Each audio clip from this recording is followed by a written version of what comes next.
Kita punya trauma, entah itu fiktif, entah nyata, entah apalah. Kita punya trauma kasus Siti Jenar.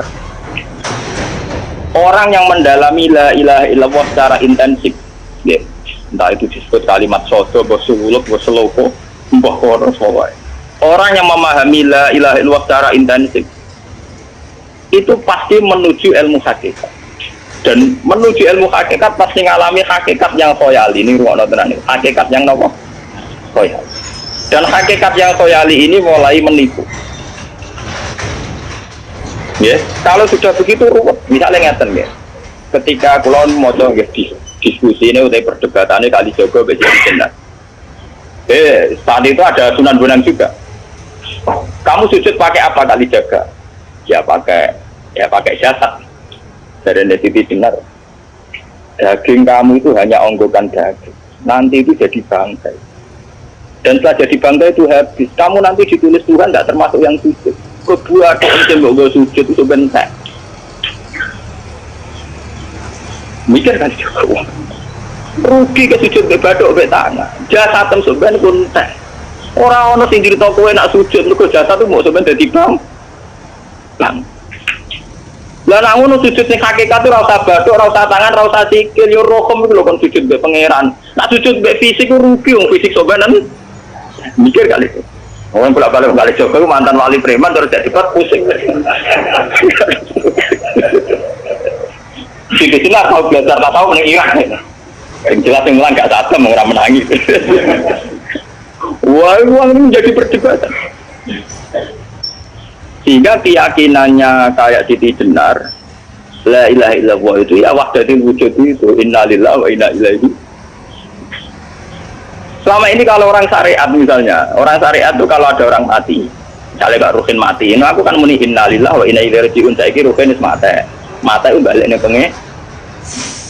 Itu cara wong hakikat kan salah besar. Orang mati itu tidak ada, cara ilmu hakikat dan orang mati itu tidak ada. Roh ini tersiksa di alam fisik.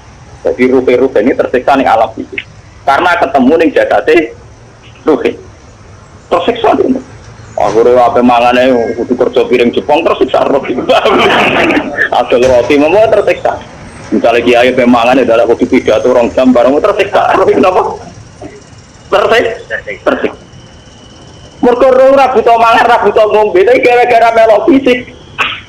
Paham ya? Lho itu nanti real ketawarai ya bener. Lah kula boten. Zaman betul lho guru waras maksudnya ya. Artinya waras secara akademik karena ada referensi, ada marojek, ya. Waras secara hakikat. Kulo nu mau merasake sampean wis ilmu hakikat. Artinya saya juga ngalami ilmu hakikat. Wani ketika sekarang hikam, wong ora tau muka safar ora jadi ulama. Terus entah sekian detik ulama itu harus pernah muka safar. Biar merasakan ilmu nopo ada. Tapi ilmu hakikat itu bisa dilogika kan sebelum sampean sampai secara musyahadah. Paling enggak bisa sampai secara logika. Manusia itu mulai Nabi Adam sampai sekarang itu kan punya roh, dan roh itu tidak makhluk. Ya, roh itu tidak makhluk. Ketika roh itu diletakkan di jasad, dia itu tersiksa. Karena ketika dia ke jasad fisik, namanya mengalami keterpisahan dengan yang abadi. Dia ini jasad fisik tersiksa. Karena dia harus di alam yang kasat mata, alam mulki. Tersiksa. Ketika dia tersiksa, melok ruhin, akhirnya dia mangannya kangelan, akhirnya lesu, mangan. Padahal roh gak butuh mangan, perlu dicatat, roh gak butuh. Ini butuh gunung kidul barang, kan roh butuh rapi. Paham kan? Ini butuh cinta, butuh pegatan, butuh macam-macam. Paham? Tapi karena dia nemplek jasad, yang butuh mangan, butuh rabi, butuh wedoan, macam-macam. Akhirnya roh tersiksa. Suatu saat kalau roh ini dalam bahasa manusia mati, ini dalam bahasa manusia mati. Ini hakikatnya roh itu tidak mati, dia kembali ke habitatnya. Ini disebut innalillah. Kita ini dari awal ya dengan Allah. Wa inna ilaihi juga kemudian nanti kita pasti kembali ke Allah. Dan itu diyakini betul oleh orang wahdatul wujud. Jadi kalau roh mati itu ya tidak ada mati. Roh sekarang itu kembali karena sudah lama mengalami keterpisahan mergo melok fisik-fisik dari ono kerja dasinan, ono nggo proposal roh melok. Paham gitu. Kita di roh napa melok roh. Lah roh ya tersiksa aku ra butuh mangan, ra butuh proposal gak ngalor. Itu tersiksa. Makanya dalam cerita-cerita Jalaluddin Rumi yang otentik di kitab-kitab begitu. Ketika beliau mau meninggal, muridnya itu nangis dari Jalaluddin Rumi. Kamu jangan nangisi saya ini mau pesta, saya ini mau pesta perkawinan. Kamu tidak merasakan penyesalan saya. Saya ini lama menyesal karena harus hidup bersama kamu. Terus saya ini tersiksa karena ngalami alam yang rusak, yang panah. Alam yang panah. Harusnya roh saya itu di alam abadi, bukan di sini. Maka jangan tangisi kematian saya. Kematian saya adalah kembalinya roh ke habitatnya. Semenjak itu kematian dianggap malam perkawinan karena roh kembali. Walhasil meniku cara ilmu tasawuf bahasa Arab jenenge wahdatul wujud, kena Jawa Yogyakarta Solo kok adane jenenge manunggaling kawula. Mergo sing rawan ngono rugen, Bapak niku tak terangno. Dadi bathuk mesti iki buku sujud kan niku sampeyan ilang. Dadi seksine terlalu cara teorine sinten sini rugi kowe. Sebenarnya ya kentur. Lah kali coba mantan preman jak dipat terus ora ngono mbok terus tak pateni kowe. Lah dipat iki ora iso. Premane kumat. Ya tak preman jak debat ilmi. Ngono ku model. Kali Joko yo ora salah dhisik Sayyidina Umar nggih ngoten. Umar sahabat tok. Lah jak debat atau milih patenane ya Rasulullah. Gak iso dene ilmiah. Mantar preman pasar ukat terus jadi sahabat kok debat yang milih mate. Jadi wonten cerita wong Yahudi jaluk keputusan Nabi, bareng terus diputusno Nabi cek mamang. Ndak tenang keputusane ngono dalam sengketa duniawi. Bariku takok ya Ali. Ya Ali, aku mau sowan ning Nabi Muhammad. Dikai keputusan Nabi mamang karo kowe pilih. Ambek Ali dikai keputusan persis kanjeng Nabi. Cek mamang meneh takok Umar. Apa malah aku mau singgone Muhammad, singgone Ali, kayak keputusan kok mamang, Mar. Cara kowe piye? Urusan kowe. Nah ini deh. Entah dia meleput kuat apa. Uang sing putus Nabi ora mar. Waduh mati. Awe. Ngono mantan apa? Cara mantan intelektual atau intelektual kan ya wajar nggak uji kepercayaan Nabi. Kan bareng cara Ali ya gak percaya wis kandhane. Ora percaya Ali dengan lha ora bapak ini. Ya wajar wong Yahudi kok percaya Nabi, nak percaya ora gitu Yahudi Muslim. Ali itu Gustur.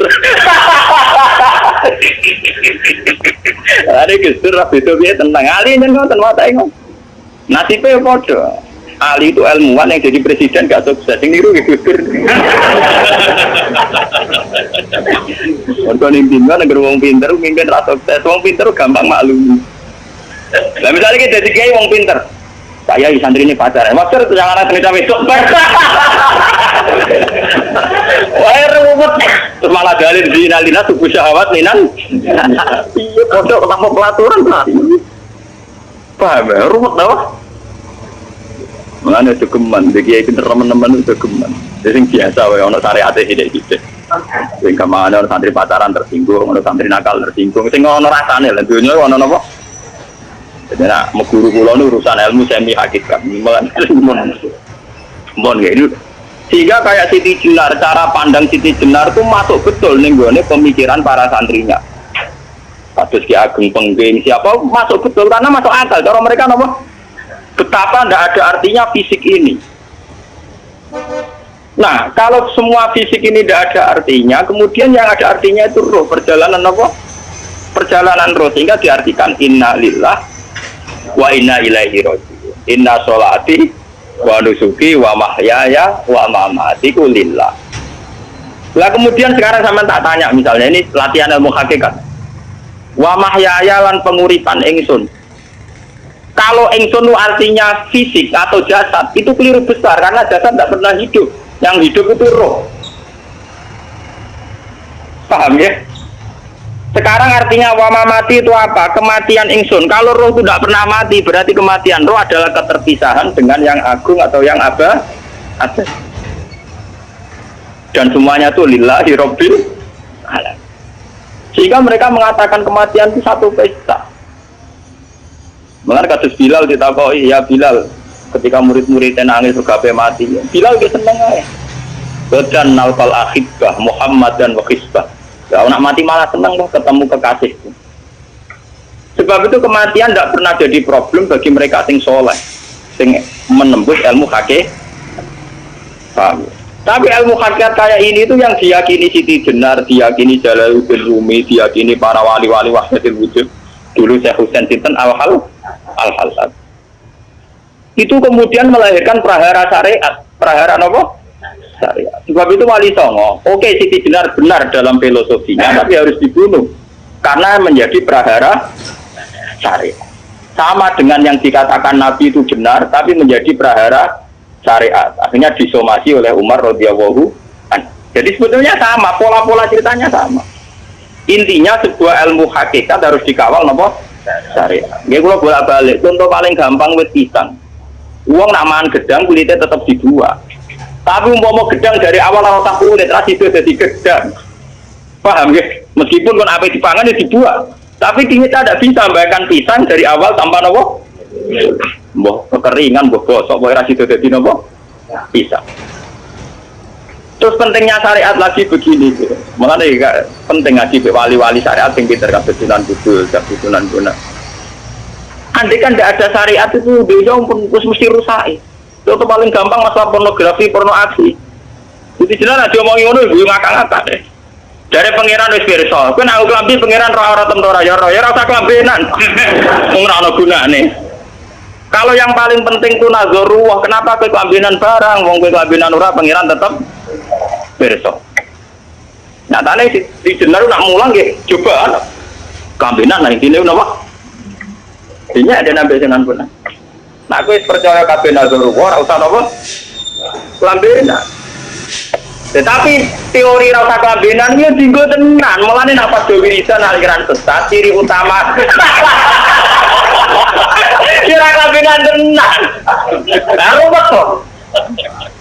Lho iki tenan iki cerita, iki pentingnya ngaji nggih. Ben sampean ngerti variasi riwayat kemudian kita orang syariat harus kayak apa, kemudian kenapa menjadi aliran wahdatul wujud. Nah terus kita ini ya, kita ini kan orang syariat. Memang kalau manung syariat itu akeh kok sampean siji mesti ra kramat. Modele ora ada duwe bingung, urip syariat lho apa? Jeneng bojo wedi, jeneng tangga wedi, pengaruhe menurun. Pancen orang syariat itu banyak kriminal tauhidnya itu memang jelas. Melani kiai-kiai fakir nak ketemu kiai-kiai sing setengah jaga pasti mergo iso nebak atine. Dene meriang nang ngono. Sing kiai ora tau salat keramat padahal ngambungan wong. Sing dino salat pas waktu kok ora tau keramat. Wong ape buah utang tanggane keramat apane? Sing kono ngawur-ngawur son-sowan pirang. Meriang oleh syariat ngadepi wong hakikat napa? Mulane jogeman dadi wong syariat ngono iki bahaya. Tak kula mboten ngarah. Wis sampai dadi wong syariat sing ora keramat. Bahaya sekali itu bagi perjalanan agak. Kalau sering ketemu kiai-kiai yang terkenal keramat juga yang hakikat. Si tantang kocok-kocok kalau wani, nah tantang aku tetap rawani kok. Mikir deh. Karena orang yang sama-sama ke jalur hakikat tetap punya alamat, tetap wonten sima diuji menasaris. Cara pandangnya mesti sama. Kalau nanti ketemu murid, dia artinya yang ikut aliran Siti Jenar. Dia ada sholat, ada apa, hidup di satu tempat gitu. Padahal dia bisa baca ayat dulu, pernah mondok di Mekah, pernah di Irak. Dia meresahkan para kiai. Kemudian sebagian mereka minta saya suruh ketemu. Dewan hasil ketemu pertama gitu. Jadi harus tapi zaman waktu itu terperata arani muka siapa? Gitu biasa mawon. Kalau lara usah kenal jenengan, gitu kenal. Jadi gitu loh biasa mawon. Dan itu pernah ngajar-ajaran nih. Saya legus ning dunya tak anteni mau turun tani mati legus sorry. Ucapan kula terus ya. Sampai dari wong hakikat wong ngenteni mati bareng. Ya mati wis saiki iku. Sok sang ngenteni saiki foto-foto wis napa? Wis mati. Ya saiki foto-foto wis. Wis foto kabeh. Nah cara ilmu hakikat itu kan terus sama semua. Napa? Sama semua. Tadi makanya itu tadi. Kalau baleni malagi, logika hakikat itu begitu ya. Roh itu ditiupkan oleh Tuhan ke kita. Kemudian roh karena ikut alam fisik, alam jasad, roh ngalami yang kita alami. Ya. Ketika roh ngalami yang kita alami, dia tersiksa. Nah, ketika roh sudah terpisah dari jasad yang mengekang, yang memenjara ini, dia senang terus kembali ke Tuhan. Ini disebut inna lillahi wa inna ilaihi. Nah, jasad ini kemudian menurut ilmu hakikat tidak ada gunanya sama sekali total. hilang di telan tanah. Lah kalau begitu jasad ini nak mbok agul-agulan. Gusti bathuk kula tak nggo sujud tangan kula ndi buktine tangan wis ora ono. Bathuk wis ora. Mulai dari Siti Jenar, hanya wali bodoh kayak kalian yang punya ajaran budi begitu. Malah rasukan tuh. Mulane Sunan Kalijaga semangat kon mata ini berko tambah omongannya glodro dindi. Tapi yang nggak disadari Siti Jenar yaitu tadi. Inti dari ilmu hakikat itu kan tunduk sama kersane Tuhan. Kalau sudah tunduk pada kersane Tuhan, kalau kersane Tuhan roh kita harus di jasad. Dan wujud jasad kita ini juga karena kehendak Tuhan. Kenapa yang wujudnya jasad yang karena kehendak Tuhan engkau ingkari? Sementara wujudnya roh tidak kamu ingkari. Toh wujudnya jasad ya bi iradatillah wa bi masyiatillah. Wujudnya roh ya bi masyiatillah wa iro. Harusnya fungsi jasad juga harus kamu akui toh Siti Jenar. Wong sekarang kita punya jasad ya bukan karena kita, karena kehendak Allah. Kenapa kamu ingkari? Berarti kamu ingkari kehendak meneng Siti Jenar.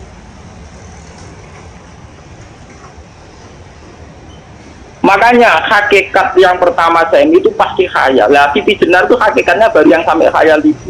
Jika dia tersesat. Sebetulnya kalau sudah hakikat beneran itu tidak perlu khayal begitu. Artinya tidak perlu khayal jasad kita yang senajan orang gunanya ini. Tetap ya wae wujudnya karena kehendak Allah. Juga kita harus terima. Apapun kekurangannya, apapun kenaifannya, ironisnya harus kita terima. Ini sebagai bentuk penerimaan kita pada masyiatin. Begitu juga keadaan roh kita sebagai penerimaan atas masyiatin. Meskipun ada teori-teori roh yang lebih valid misalnya begini. Kanjeng Nabi itu suatu saat ininya terputus karena perang Uhud. Itu Kanjeng Nabi dia dolanan dirijine ini. Napa jari jemari ini Nabi putus. Dia dolanan. Jadi Nabi sendiri kadang sering ngajarkan ilmu hakikat. Hal lagi illa isbutun udniyat wa fi sabilillahi ma labidu. Kowe ora trimo fisik, bentuk fisik jari jemari sing ditebir berdarah. Tapi nak kowe fi sabilillah ayo wis balik ning Gabidatem. Jika kenapa para sahabat itu ketika dicincang, ketika putus tangannya, putus kakinya, sahabat yang usul ke ilmu hakikat itu malah senang.